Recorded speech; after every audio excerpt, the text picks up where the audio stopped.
Buy it nice or buy it twice should be the topic of today's video, but maybe that's not always true.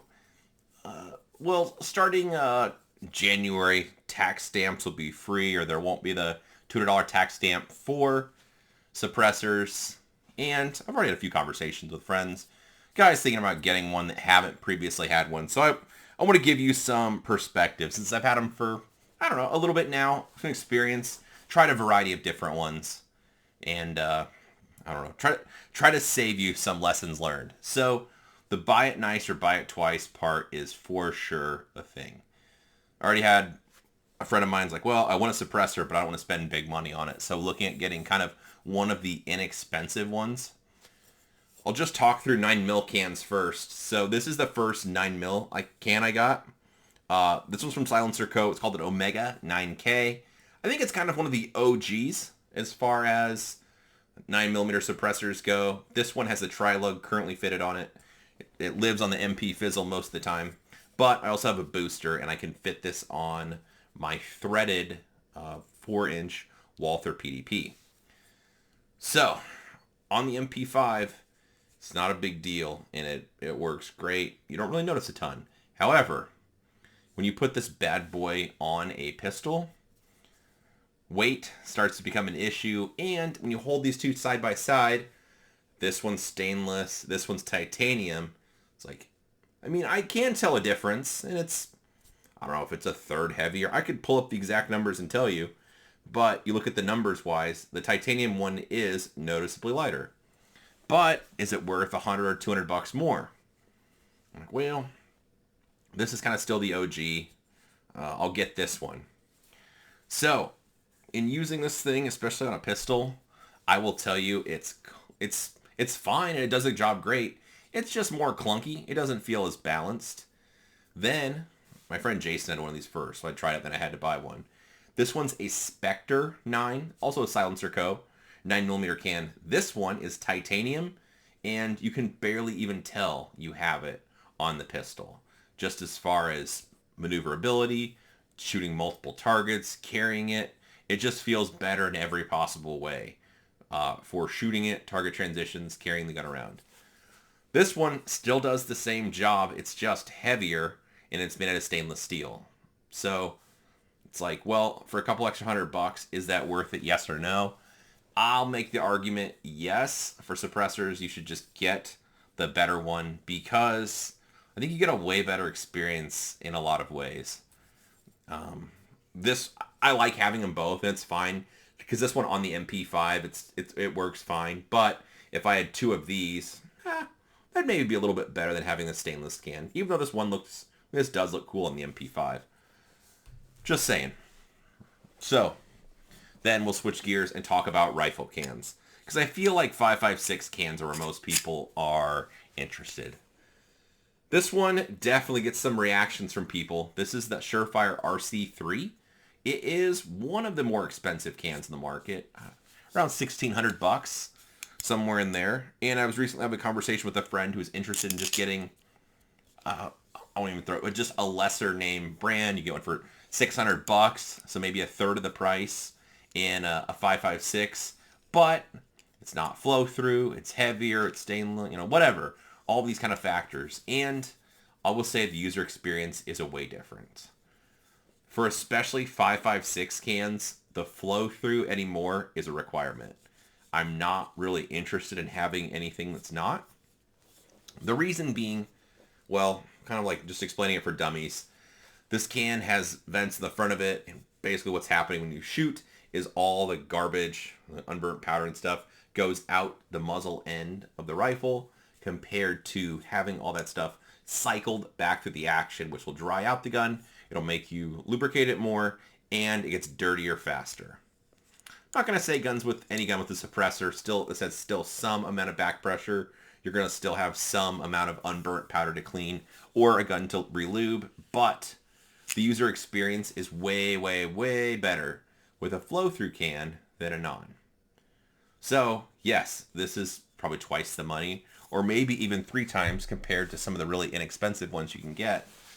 But if we're being real, if I could either have a really expensive can or like that I had to wait for, or like if it was between no can or a cheap can, I would probably go with no suppressor. The reason being, shooting some of the lesser expensive ones that don't have flow through, you get more kind of unburnt powder and gas and stuff will come back and hit you in the face. You definitely want to shoot with eye protection on, even if it's suppressed and it's not loud enough, just because your glasses will end up getting covered with unburnt powder, oil, all that kind of stuff that comes out of the action.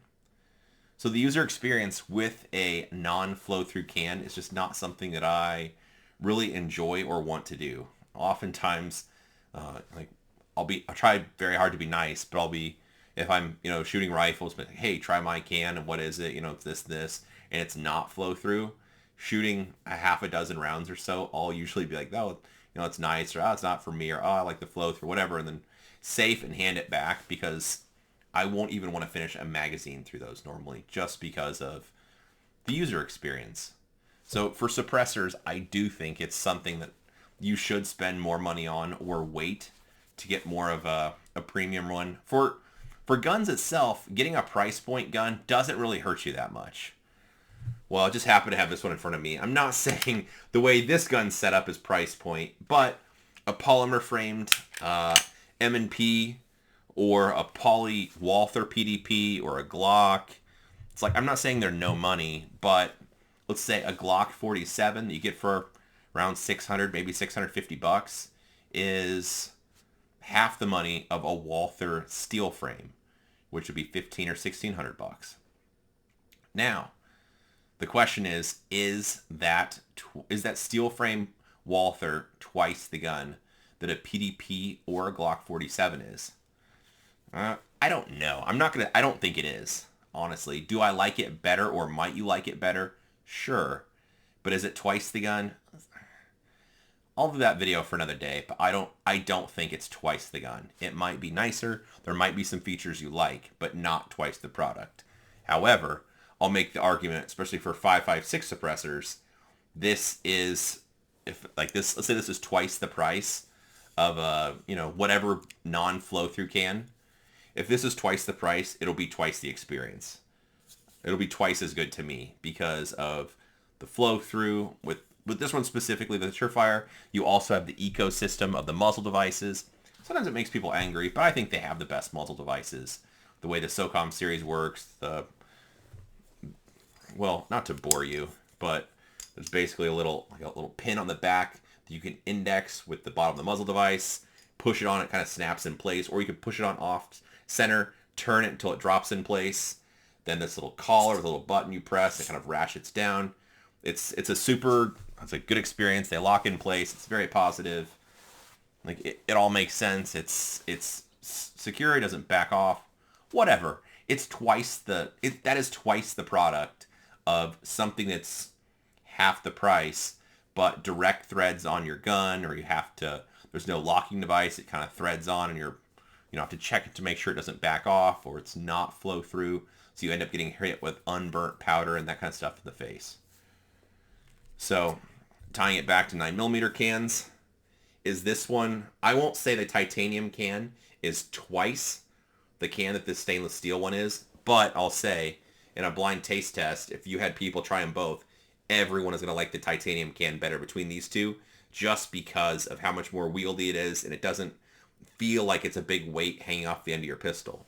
So even though this one's, I think, 150 bucks more, which I'm not saying that's no money, it's a good amount of money. For an extra 150 or $200, I would much rather have this than have this at a little bit of a savings. It's still a great can. It still works, but for the experience, the titanium can is something that I won't buy any more stainless cans for 9mm. I'll be able to titanium cans from now on because I'm sold after trying this one. Talking about rimfire cans is the last one I'll talk about. I recommend you get one that you can take apart because 22 ammo is so dirty, and it's something that you'll want to take apart and clean at some point, some kind of intervals. So that's it. Buy it nice or buy it twice, in my opinion, because if you buy the lesser one, you might get to a point where you see someone has the better option. You wish you would have bought that, and you'll end up, now that you know what you're missing, either you just kind of suffer with the product or you just buy the better one. However, with pistols, I don't think that's really the same story. If we're just talking Walther to Walther, polymer frame to steel frame, I don't think the steel frame's twice the gun the polymer frame is. Is it maybe a quarter better? Sure. And is it nicer? There might be some stuff you like better. Yes. But I don't think it's necessarily twice the gun. So it depends on what it is. But for suppressors, I think you need to be picky, especially considering the user experience with muzzle device and especially 5.56 stuff being flow through or not. So let me know what you think. If you think I'm crazy or if you like the price point stuff for firearms and suppressors, let me know. Drop them in the comments. I do my best to read through all the comments. If it's any questions I can answer just on the spot, I'm happy to. Or if you have more questions along these lines, let me know and I'll make a video. I might make a video about kind of premium style, like firearms, like an ADM compared to a BCM. I had a couple questions about that, just kind of comparing. So if you want something like that, or a polymer frame PDP compared to a steel frame, or Glock to a heavier steel frame, something like that. If they're worth twice the money, let me know and I can make a video like that too. So appreciate you watching. Like, share, subscribe, all that nonsense, and I hope you have a great day.